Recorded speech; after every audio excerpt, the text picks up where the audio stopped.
ఇంట్లో ఉన్న బంగారాన్ని విడిపించి ఆ రోజు ఆన్లైన్ రేటుకే మేము కొంటాం. Sharma gold company. దానివల్ల మీరు కోల్పోయింది ఏంటి? హీరోగా మంచి హీరో కోల్పోయారా? అంటే హీరో కోల్పోయాను వీళ్ళ స్టిల్ ఇవాటికి నేను బాధపడలేదండి. ఎందుకంటే సినిమాలో రాను వాతావరణం మారిపోయింది. టోటల్గా ట్రెండ్ మారింది. హైదరాబాద్ వెళ్ళిన తర్వాత కొన్ని పద్ధతులు మారినాయి. ఈ క్యారెక్టర్ ప్రసాద్ ఉండాలి, ఈ క్యారెక్టర్ గిరిబాబు ఉండాలి అన్నది లేదు. ఈ పరిస్థితిలో మనం ఇది మానేస్తే బెటర్, ఏం చేయాలి, ఏమి చేయలేము, ఎలా బతకాలి అని అనుకుంటుంటే దేవుడు నన్ను ఎప్పుడు కూడా పడేయలేదు కింద. రాడన్ ప్రొడక్షన్ నుంచి రాధిక గారు కంపెనీ నుంచి ఫోన్, ఇలాగ టీవీలో యాక్ట్ చేస్తారా. మా ఆవిడ అడిగా, సినిమా నుంచి టీవీకి వెళ్ళిపోతున్నాం, మరి ఇక్కడంత డబ్బు రాదు, కొంచెం కష్టపడాలి.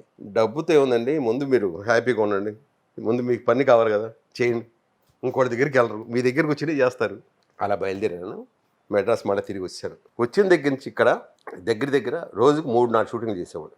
మార్నింగ్ 7 గంటల నుంచి 9 గంటలకు ఒక షూటింగ్, 9 గంటల నుంచి 12 గంటల దాకా ఒక షూటింగ్, 12 నుంచి 1 గంట లోపల ఒకే ఒక అరషాటే కారులో దిగటం, లోపలికి వెళ్ళటం, అదొక సీరియల్. అలా అంటే రోజుకి 3-4 సీరియల్ చేస్తాను ఉండేవాడు, బిజీ. ఓకే. ఇక నా సినిమాలతో పని లేదు. ఆ తర్వాత సినిమాలు వస్తే నేను చేయలేని పరిస్థితి. ఎన్టీఆర్ సినిమాకి ఎలాగ అడిగితే నేను చెప్పాను, సీరియల్ నాకు ప్రాబ్లం అని చేయలేను. జనతా గ్యారేజా కాదండి, అంతకుముందు బాద్షా హిట్ మా కేఎస్ రామారావు గారి సినిమా ఓపెనింగ్ వస్తాను, దమ్ము ఓపెనింగ్ ఉంటాను. చెప్పా, ఇన్ని రోజులు ఇవ్వలేను. కాదు మీరు ఎప్పుడు ఇస్తే అప్పుడు చేసుకుంటాను. నేను ఆ టీవీ షూటింగ్ వాళ్ళకి చెప్పా, ఈ డేట్స్ నాకు కావాలంటే వాళ్ళు సినిమా కదని ఇచ్చారు పాపం. ఆ 10 రోజుల మధ్యలో తుఫాన్ వచ్చేసి 2-3 రోజులు చేయలేకపోయారు. గడ్డం కంటిన్యూడ్ నాకు. ఇక్కడ మళ్ళీ ఇదే సడన్గా వాళ్ళు అడిగారు, నేను చేయలేను. 2 నెలలు నా వల్ల అదొక ప్రాబ్లం వచ్చింది. ఆ తర్వాత డిసైడ్ అయిపోయాను, ఇంకా సినిమాలకు వద్దు, మనకి పిలిచినా వెళ్ళట్లేదు ఇంకా లేదు, హ్యాపీగా సీరియల్ చేసుకుంటూ. ఓకే. తర్వాత కరోనా రావటం, మళ్ళీ నేను చెన్నైలో ఎక్కడికి సెటిల్ అయిపోయి, మా అబ్బాయి వద్దనేసాడు. ఎందుకంటే బాలసుబ్రహ్మణ్యం నేను ఒకే రోజు వేరే హాస్పిటల్లో జాయిన్ అయ్యాం. అతను 11 రోజు ఎప్పుడు పోయాడు, నేను 12 రోజు ఇంటికి వచ్చాను. ఓకే. నా కొడుకు వెంటనే హాస్పిటల్లో ఉండగానే ఫోన్లు, సినిమాల షూటింగ్, టీవీ సీరియల్స్ వద్దనేసి వాడు ఫోన్ కూడా లాగేసుకుని చేయడు అని చెప్పేసి వాడే చెప్పేసేవాడు. అలాగే ఇంక 3 ఏళ్ళు వెనకబడిపోయాయి. సో అందరూ చెన్నై నుంచి హైదరాబాద్కి వచ్చేసారు, ఇంకా అక్కడే సెటిల్ అయిపోయి, మీరు హైదరాబాద్కి వచ్చి హైదరాబాద్ నుంచి చెన్నైకి వచ్చాను. సో భలే విచిత్రంగా ఉంది. అది చెప్తాను, నా లైఫ్ అనేది ఇలాగే ఉంటుంది, విచిత్రంగానే. కానీ ఎక్కువ జర్నీ బాగా చేసింది చిరంజీవి గారితో, దగ్గర అటాచ్మెంట్. అంటే అన్ని సినిమాలు చేశారు ఆయనతో ఆల్మోస్ట్. అంటే మధ్యలో చేయలేదు, కొన్ని చేయలే. ఎందుకంటే కొన్ని సినిమాలు నెంబర్ ఆఫ్ డేట్స్ అడిగేవాడు, 90 రోజులు అడిగేవాడు. 90 రోజులకి రోజు 1000 రూపాయలు ఎక్కేసేవాడు, 1,00,000 రూపాయలు, 1,00,000 అడిగేవాడు. వాళ్ళు ఇవ్వలేదు, నేను చేయలేదు. అలా కూడా ఉన్నాయి కొన్ని. అది చిరంజీవి గారు అడగలేదు, నేను చెప్పలా. డేట్స్ లేవనుకున్నారు, మరి వాళ్ళు ఏం చెప్పారు వాళ్ళు తెలియదు. ఇలా కొన్ని సినిమాలు ఉన్నాయి. అది వాళ్ళు అహంకారం కోవచ్చు, ఇంకోటి అనుకోవచ్చు. ఆయన ఇప్పుడు అడగల, తను నన్ను అడగలేదు, ఎందుకు చేయలేదు ఏంటంటే ఆయన క్వశ్చన్ వేయలేదు, నేను పట్టించుకోలేదు. అండర్స్టాండింగ్ ఉండి నాకు నచ్చితే నేను చేసేవాడిని. కొన్ని సినిమాలు అలా ఆల్మోస్ట్ అన్ని సినిమాలు చేసుకుంటూ వచ్చాను. అంటే చిరంజీవి గారి ప్రస్తావన వచ్చింది కాబట్టి నేను విన్నాను, ఒక గొప్ప యాక్టర్ నోటితో, ఒకానొక టైంలో అంటే మీరు అహంకారు కావచ్చో, లేకపోతే వేరే వాళ్ళ మాటల వల్ల నొప్పించి నేను చేయను నో అని చెప్పడం మీకు చాలా ఈజీ అప్పుల్లో. అలా చాలా రోజులు చాలామంది డైరెక్టర్స్ మిమ్మల్ని నెగ్లెక్ట్ చేయటం వల్ల, ఇగ్నోర్ చేయటం వల్ల, ఆఫర్లు లేక సఫర్ అవుతున్న టైంలో చిరంజీవి గారు మిమ్మల్ని పిలిపించుకొని చాలామంది డైరెక్టర్స్కి, నాకు మంచి ఆప్తుడు, మంచి యాక్టరు, మనకున్న సినిమాలలో, నా సినిమాలలో తనకు ఒక మంచి క్యారెక్టర్ ఇవ్వండి, తనేంటో మళ్ళీ ప్రూవ్ చేసుకుంటాడని చెప్పేసి మీకు మళ్ళీ ఒక లైఫ్ ఇచ్చిన వ్యక్తి అంటే మెగాస్టార్ చిరంజీవి గారు అని చెప్తుంటారు. Is it correct? 100% ఓకే, అది అవ్వచ్చు, అది కూడా అవ్వచ్చు. కానీ నేను అనుకున్నది ఏంటంటే, నేను బాగా చేస్తేనే కదా నాకు వచ్చింది ఆ క్యారెక్టర్. ఒక లెక్క కాదు, ఆ క్యారెక్టరు నేను సరిపోయాను కాబట్టి. ఇప్పుడు రుద్రవేణి ఉంది, రుద్రవేణిలో ఫస్ట్ ఆ వేషం వేరే ఇంకోళ్ళు అనుకున్నారు, తర్వాత వాళ్ళకి ఒక మళ్ళీ మార్పు వచ్చింది, మళ్ళీ నాకు వచ్చింది ఆ వేషం. అది నేను బాగా చేయబట్టే కదా నాకు తర్వాత మళ్ళీ సినిమాలు వచ్చింది. నాకు మోహన్ బాబు సినిమాలు అలాగే వచ్చినాయి. ఈయన సినిమాలు ఎక్కువ చేయటం వల్ల కొన్ని సినిమాలు పోయినాయి. ఎందువల్ల? ఎంత దారుణం అంటే, చెన్నై నుంచి హైదరాబాద్ వెళ్ళి ఫ్లైట్ దిగి, సార్ మీరు అక్కర్లేదు మీరు బయలుదేరండి అన్న వేరే హీరో, చిరంజీవి వల్ల. అంటే చిరంజీవి మనిషిని, మరి నేనైతే నష్టపోయాను.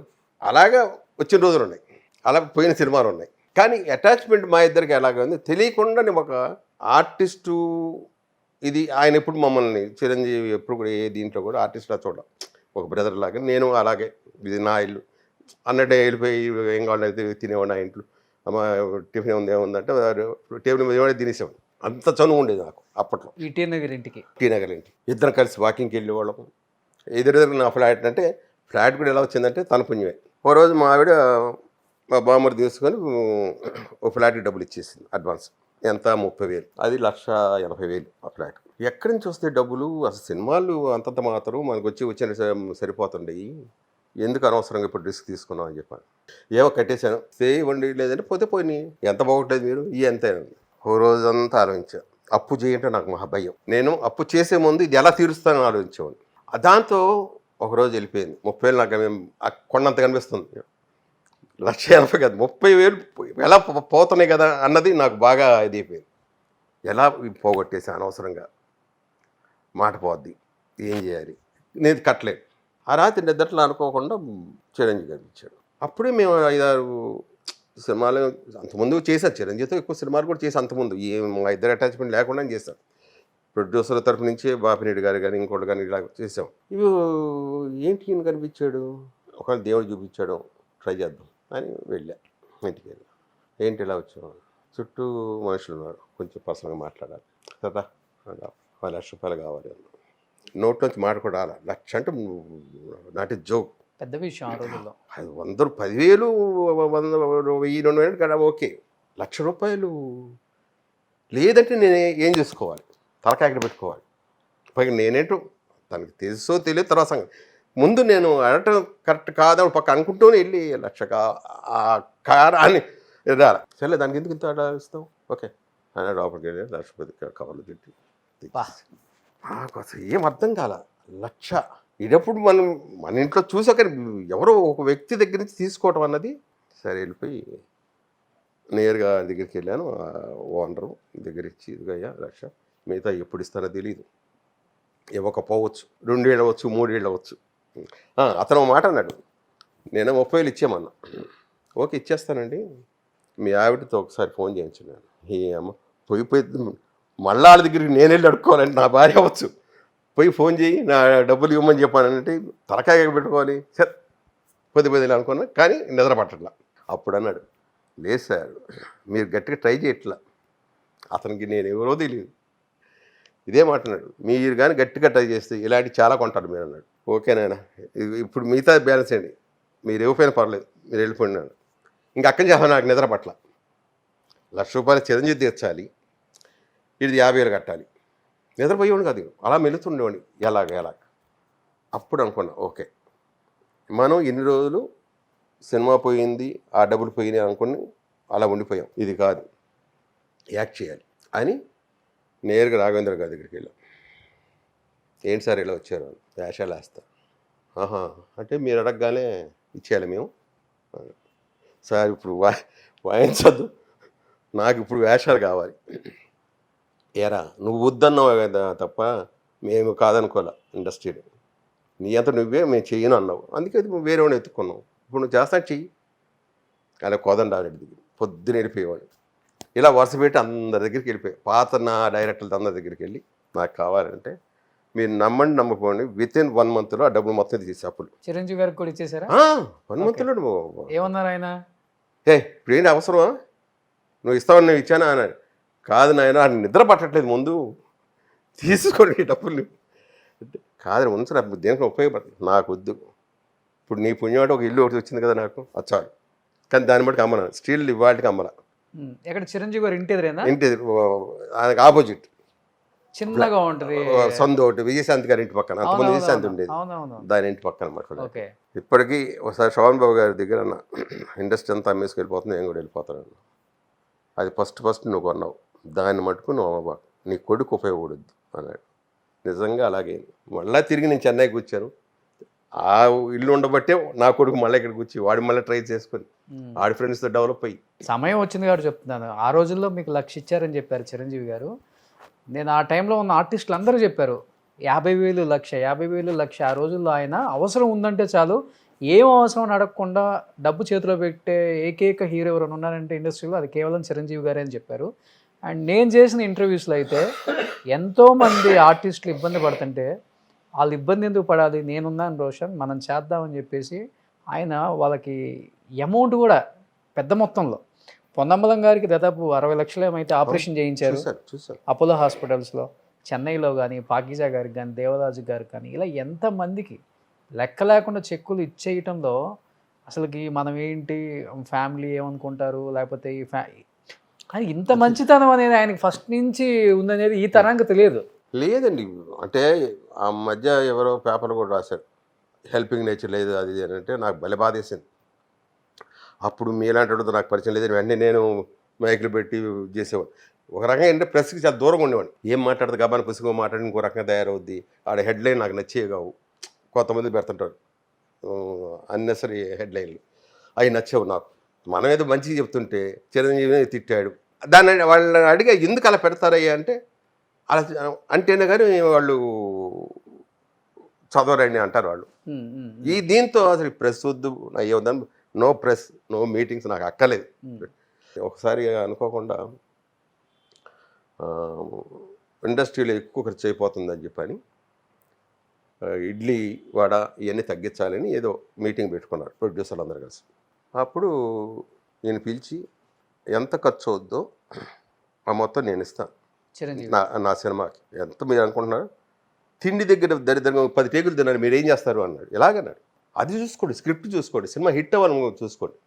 అంతేగాని ఈ టిఫిన్లు భోజనాల దగ్గర వీటి దగ్గర వర్కర్లే వాళ్ళ ప్రాబ్లం ఉండు, ఆకలి ఉండేది, ఎక్కువ తింటారు, తినలేండి, వాళ్ళు కష్టపడుతున్నారు. వాళ్ళు తన గురించి అసలు ఎప్పుడు ఆలోచించి, ఎప్పుడు నాకు తెలిసి ఆయనకి ఎంత సరదా అంటే, మేగడని మేము బాగా తింటామని తెలుసు ఆయనకి. విపరీతంగా తినేవాడు. హమీద్ పాండిబజార్లో ఒక హోటల్ ఉండేది, మేగడ అమ్ముతారు, ఒక గ్లాసులో పోసి. పొద్దున వెళ్ళి 10 ఉన్నా 9 ఉన్నా 5 ఉన్నా మొత్తం నేనే చక్కెర గుమ్మరించి మొత్తం తినేసావు. ఇది తనకు తెలిసింది. తనకు తెలిసి మినిమం అంటే ఇప్పుడు తోకాల్లో అనేది ఎంత మేగడ అంటే 2-3 కిలోలు ఉంటుంది. టక్కన పిలిపించాడు, వేసాడు. నా దగ్గర జబ్బు ఏంటంటే, నేను ఆకులోది కానీ ప్లేట్లో తీసి పాడాను, ఎంత ఉన్నా సరే మొత్తం తినాల్సింది, పూర్తి చేసేస్తాను. పెట్టించుకొని కొంచెం పెట్టించుకొని తినేసాడు, మొత్తం తినేసాడు. కానీ జీవితంలో మేగడంటే నాకు అసహ్యం. నీ పుణ్యం అంటే మేగడ పోయింది కదా జబ్బు అంటే, ఆ పోవాలని నీకు చేసిన పని చాలా డేంజర్, అది నువ్వు ఎందుకు అలా అలవాటు పడ్డాను. ఏమో తెలియదు, నాకు బాగుందని అందుకని నేను తినేవాడిని. 3 రోజులు అన్న తినలా, అయ్యే తేపులు, మేగడ గట్టి మేగడ, అది దేవుడు పంపిస్తే ఎలా ఉంటుంది గట్టి మేగడ ఉంటే, అసలు తినలాక తిని తిని తిని మొత్తం పడేయలేను. వాళ్ళందరూ పడేయమన్నారు, మొత్తం తినేసి 3 రోజులు తిండేది లేదు. చెప్పి నీ పుణ్యం తిండి కూడా లేకుండా చేసేవాడు. ఇప్పుడు టచ్లో ఉన్నారా? లేదండి, నేను టీవీ ప్రపంచం మరో ప్రపంచం మాట్లాడటం కలవటం జరిగిందా? అనుకోకుండా గోల్డెన్ డేస్ కదా అవన్నీ. అయ్యే చెప్తున్నాం కదా, అవన్నీ గోల్డెన్ డేస్. ఆయన బిజీ. ఇప్పుడు నాకు ఇంకో జబ్బు ఏంటంటే, ఫస్ట్ నుంచి కూడా వాళ్ళు బిజీగా ఉంటున్నారు, మనం వెళ్ళి అనేక రకాలు వాళ్ళ ప్రోగ్రామ్స్ అవి ఫిక్స్ అయ్యి ఉంటాయి, మనం ఎందుకు డిస్టర్బ్ చేయటం అని నేను వద్దనుకునే. రామారావు గారితో ఆయన పాపం షూటింగ్ రండి బ్రదర్ రండి సరదా కడదాం, నాగేశ్వర గారు అందరితో ఆ షూటింగ్ ఉన్నంతసేపు చాలా చనుకుంటాం. షూటింగ్ అయిపోయిందా నమస్కారం అంతే, వాళ్ళ గుమ్మాలది కూడా తప్ప. పద్మ విభూషణ్ వచ్చింది మీ ఫ్రెండ్కి, తర్వాత కూడా కాల్ చేయలేదా? అసలు లేదు, చెప్తున్నా కదా, నాకు మళ్ళీ ఇంకా తర్వాత ఉండదు. కాకపోతే ఏంటంటే లోపల ఉంటుంది. ఇంకొక హైలైట్ చెప్తాను, చిరంజీవితో ఎక్కువ నేను సినిమాలు చేశాను కదా, తర్వాత మానేశాను. చిరంజీవితో డైలీ నేను కల్లో షూటింగ్ చేస్తూనే ఉండేవాడిని. ఓకే, ఇద్దరం యాక్ట్ చేస్తున్నాం, చాలా సంవత్సరాలు అయిపోయింది. ఒకరోజు అనుకోకుండా అనుకున్నాం, ప్రతి కల్లో కూడా ఆయన హీరో, నేను చిన్న చిన్న క్యారెక్టర్ వేస్తున్నాను. నేను పెద్ద క్యారెక్టర్ హీరో ఇస్తారు, చిన్న క్యారెక్టర్ వేయచ్చు కదా, ఆయన రావచ్చు కదా నా కల్లో. ప్రమాణ పూర్తికి ఇలాగ అనుకున్నా. ఓకే అని ఏమో మనం దరిద్రపాలు వచ్చినా అనుకుని మళ్ళీ ఓకే ఆయన ఎప్పుడు హీరోలాగా ఉండాలి, ఓకే మనం పర్వాలేదు అనుకోండి. కానీ ఆ రోజు మనకు లేదు, నాకు కల్లో రాలి. ఫోన్లే కల్లో అయినా మీ ఫ్రెండ్ని చూసుకుంటున్నారు. 100% ఎప్పుడన్నా మనసు కొంచెం ఇదిగా ఉందంటే వచ్చేస్తాడు, ఇద్దరు మాట్లాడుకుంటాం, కబుర్లు చెప్పుకుంటాం. అది ఏదో తెలియదు బంధం. బట్ ఆయన అంటే ఇండస్ట్రీలో ఉన్నారు కాబట్టి చేసింది 10 మందికి తెలుస్తుంది, కానీ సురేఖమ్మ అంతకు పదింతలు చేస్తారంట. బాగా చాలా తక్కువ ఆవిడ మందికి తెలుసు. ప్రతి ఒక్కరికి తిన్న తర్వాత పంపించేది బయటికి. ఏం కావాలన్నా ఆవిడ ముందు ముందు ముందు తినండి పోయి ఇలాగనేసేది. హ్యాట్సాప్ అండి, అందుకే వాళ్ళు అంత గొప్ప వాళ్ళు అయ్యారు. సుమన్ టీవీలో మీ పర్సనల్ అండ్ బిజినెస్ ప్రమోషన్స్ కోసం కింది నెంబర్కి కాంటాక్ట్ చేయండి.